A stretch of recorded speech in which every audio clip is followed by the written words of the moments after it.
ಜಗಜ್ಜೇತ ತಾನೆಂಬ ಬಿರುದಿನೊಂದಿಗೆ ಬಂದ ಅಲೆಕ್ಸಾಂಡರ್ ಬರಿಗೈಯಲ್ಲಿ ಹಿಂತಿರುಗಕ್ಕೆ ಕಾರಣ ಮಗಧದ ಸಮ್ರಾಟರ ಅದ್ವಿತೀಯ ಶೌರ್ಯ ಮತ್ತು ಪರಾಕ್ರಮಗಳು.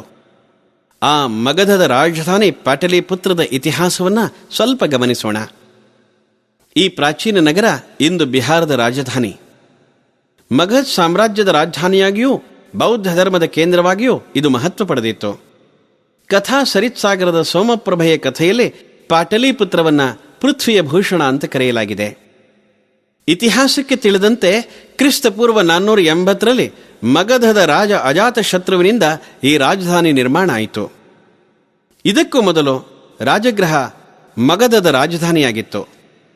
ಚಂದ್ರಗುಪ್ತನ ಮೊಮ್ಮಗನಾದ ದೇವಾನಾಂಪ್ರಿಯ ಅಶೋಕನು ಕ್ರಿಸ್ತಪೂರ್ವ 269ರಲ್ಲಿ ಮಗಧದ ಚಕ್ರವರ್ತಿಯಾದ. ಸುಮಾರು 40 ವರ್ಷಗಳ ಇವನ ದೀರ್ಘ ಆಳ್ವಿಕೆಯಲ್ಲಿ ಪಾಟಲಿಪುತ್ರದ ರೂಪ ಪೂರ್ಣ ಬದಲಾಯಿತು. ಇವನ ಕಾಲದಲ್ಲೇ ಒಂದು ಬೌದ್ಧ ಧರ್ಮ ಪರಿಷತ್ತು ಪಾಟಲಿಪುತ್ರದಲ್ಲಿ ಸಮಾವೇಶಗೊಂಡಿತ್ತು. ಅಶೋಕನ ನಂತರ ಸಮರ್ಥರಾದ ರಾಜರು ಪಾಟಲಿಪುತ್ರಕ್ಕೆ ಸಿಗಲಿಲ್ಲ. ಹೀಗಾಗಿ ಗ್ರೀಕ್ ಯವನರಂತಹ ಶತ್ರುಗಳು ರಾಜಧಾನಿಯನ್ನು ಗೆಲ್ಲುವ ಸಾಹಸ ಮಾಡತೊಡಗಿದರು. ಗ್ರೀಕ್ ಸೇನಾಪತಿ ಡೆಮೆಟ್ರಿಯಸ್ ಪಾಟಲಿಪುತ್ರದ ಮೇಲೆ ಆಕ್ರಮಣ ಮಾಡಿ ಅಪಾರ ಸಂಪತ್ತನ್ನು ಸೂರೆಗೈದ. ಕಳಿಂಗದ ದೊರೆ ಖಾರವೇಲನು ಈ ನಗರಕ್ಕೆ ಸಾಕಷ್ಟು ಹಾನಿ ಮಾಡಿದ್ದಾನೆ.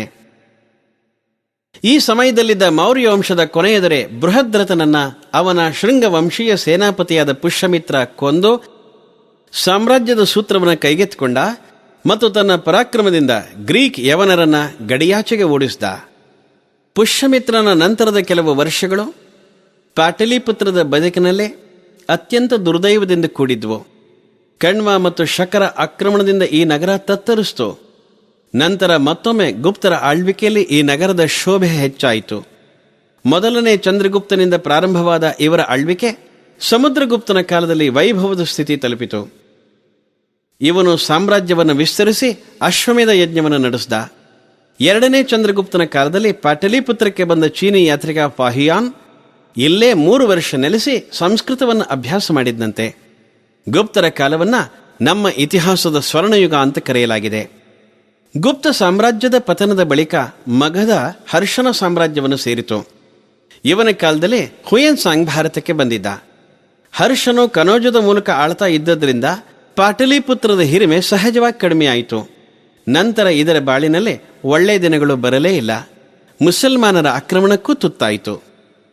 ಪಾಟಲಿಪುತ್ರ ಭಾರತದ ಅತ್ಯಂತ ಮಹತ್ವದ ನಗರ. ಈ ನಗರದ ಇತಿಹಾಸ ಅಂದರೆ ಅದು ತತ್ಕಾಲೀನ ಭಾರತದ ವಿಜಯ ಮತ್ತು ವೈಭವಗಳ ಇತಿಹಾಸ ಎಂದೇ ಭಾವಿಸಲಾಗಿತ್ತು. ಯುರೋಪಿನ ಇತಿಹಾಸದಲ್ಲಿ ರೋಮ್ ನಗರಕ್ಕೆ ಇರುವ ಸ್ಥಾನ ಭಾರತದ ಇತಿಹಾಸದಲ್ಲಿ ಪಾಟಲಿಪುತ್ರಕ್ಕಿದೆ. ಇಲ್ಲಿನ ಅರಸರು ಗಡಿಯಾಚೆಗೂ ಸಾಮ್ರಾಜ್ಯವನ್ನು ವಿಸ್ತರಿಸಿದ್ರು. ಇಲ್ಲಿಂದ ಬೌದ್ಧ ಭಿಕ್ಷುಗಳು Gandhara, Sri Lanka, Nepal, Tibet, Turkistan, China, Burma, Japan, Indonesia, Java, Sumatra ಇತ್ಯಾದಿ ದೂರದ ಪ್ರದೇಶಗಳಿಗೆ ಸಾಗಿ ದಿಗ್ವಿಜಯವನ್ನು ಸಾಧಿಸಿದ್ರು. ಆ ಎಲ್ಲ ದೇಶಗಳು ಇಂದಿಗೂ ಭಾರತದ ಬಗ್ಗೆ ಕೃತಜ್ಞವಾಗಿದ್ದಾವೆ. ತಕ್ಷಶಿಲೆಯ ಮೇಲೆ ವಿದೇಶಿಯರ ಆಕ್ರಮಣವಾದಾಗ ಅಲ್ಲಿನ ಆಚಾರ್ಯರು, ವಿದ್ಯಾರ್ಥಿಗಳು ಪಾಟಲಿಪುತ್ರದಲ್ಲಿ ಆಶ್ರಯವನ್ನು ಪಡೆದಿದ್ದರು. ಶಾಸ್ತ್ರಕಾರರು ಮತ್ತು ವಿದ್ವಾಂಸರು ಇಲ್ಲಿನ ಪಂಡಿತರ ಪರೀಕ್ಷೆಗಳಲ್ಲಿ ಉತ್ತೀರ್ಣರಾದರೆ ಮಾತ್ರ ರಾಜಮಾನ್ಯತೆ ಗಳಿಸ್ತಾ ಇದ್ರು. ವರ್ಷ, ಉಪವರ್ಷ, ಪಾಣಿನಿ, ಪಿಂಗಳ, ವ್ಯಾಡಿ, ವರರುಚಿ, ಪತಂಜಲಿ ಮುಂತಾದ ಪಂಡಿತರು ಸಹ ಪಾಟಲಿಪುತ್ರದ ಪರೀಕ್ಷೆಯಲ್ಲಿ ಉತ್ತೀರ್ಣರಾದ ನಂತರವೇ ಮಾನ್ಯತೆ ಗಳಿಸಿದ್ದು. ಪಾಟ್ನಾ ಒಂದು ಶಕ್ತಿಪೀಠವೂ ಆಗಿದೆ. 1666ರಲ್ಲಿ ಪಾಟ್ನಾದಲ್ಲಿ ಸಿಖ್ ಪಂಥದ ದಶಮಗುರು ಶ್ರೀ ಗೋವಿಂದ ಸಿಂಹರ ಜನ್ಮವಾಯಿತು. ಹೀಗಾಗಿ ಇದು ಸಿಖ್ಖರಿಗೂ ಪರಮಶ್ರದ್ಧಾ ಕೇಂದ್ರ.